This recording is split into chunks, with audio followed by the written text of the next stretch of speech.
I don't find that particularly edifying, but it might be for some people. I don't know. But what we come to is the compelling image of Christ.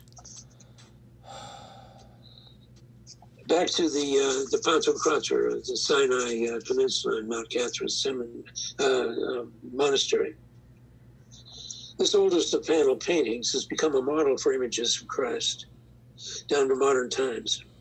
And there's something compelling about this icon. I have a terrible time with this pronunciation of this name. Securito is written in what is, in my mind, one of the most important books in iconography in the last 100 years. Icons in Time, Perceptions in Person.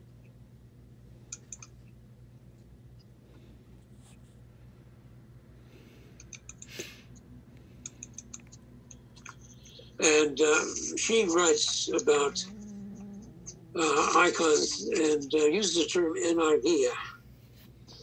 And this is a quote from her book, Icons in Times, Persons in Eternity. Enargia is that movement in a work of art that constitutes its object as a living being, is this existing in, through, and towards its own nature, presenting its face de profundis, from a depth which it possesses, which it offers gratis, free, to the viewer. Enargia transforms the image from a flat semblance of world to an aesthetic being in its own right. It is therefore the fulfillment of art's being, its ontological fruition. This is a movement that commands reverence.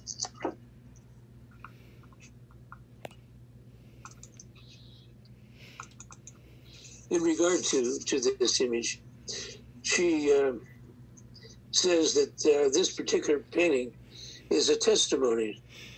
It embodies the intensity of personal presence.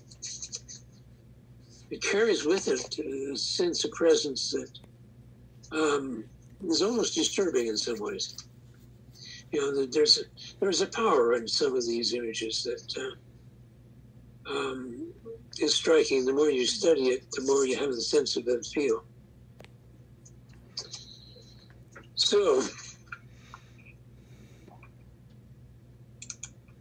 that pretty much brings me to the end of what I had to present tonight. And I'm going to unmute, if I can figure out how to do that. Participants. Mute so that Your manage participants. okay, Say. unmute, got it. Okay, so there we go.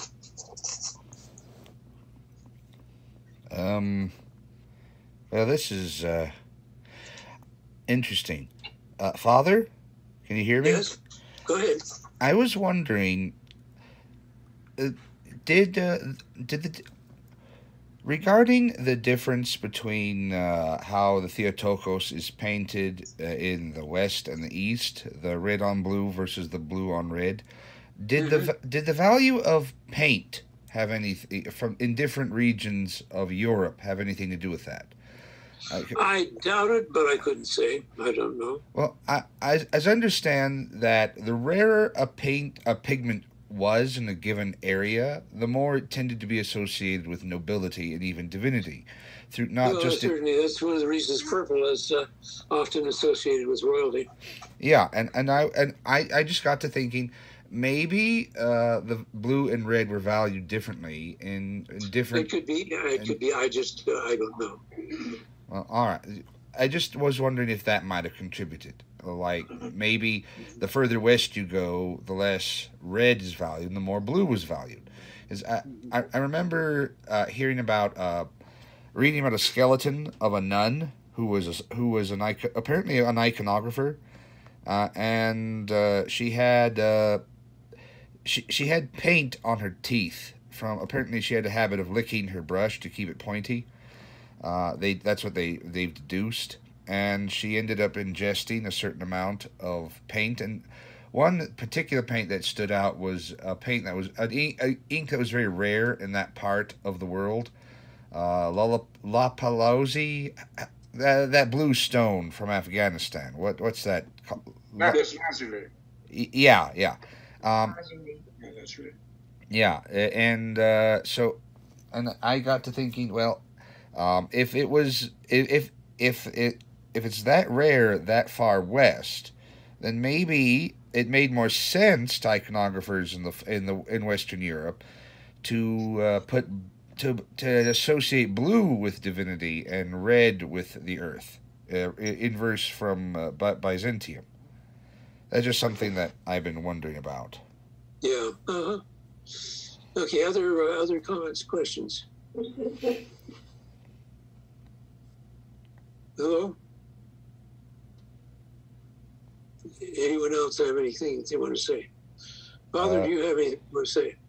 No, I don't. It's just so wonderful, Father. Thank you so very much. Well, thank you to you, and it's so good to see people and hear people, and I hope, God willing, we'll be back together before too long. So, thank you very much, Father.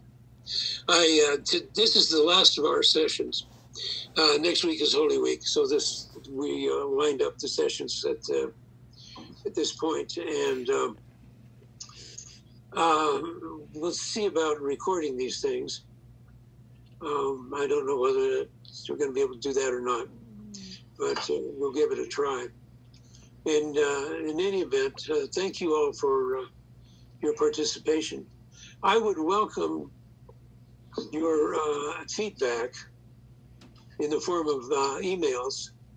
If you could give me feedback on the sessions and tell me what you think. I'd welcome both positive and negative feedback. Well, yeah. That'd be helpful. That sounds good. No, So I think then we're coming down to the end of our time. So okay. I think that we will say goodbye. And do you want to say? Will there be another closing prayer, or? What we might do is to say again the Lord's Prayer together. Our Father, who art in heaven, hallowed be thy name. Thy kingdom come, thy will be done, on earth as it is in heaven. Give us this day our daily bread, and forgive us our trespasses, as we forgive those who trespass against us.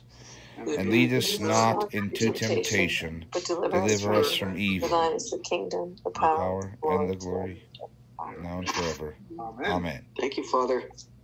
Yes, thank you. All right. Thank you. Father. Thank you. Thank you, Father. Thank you. Thank you. Good. All right.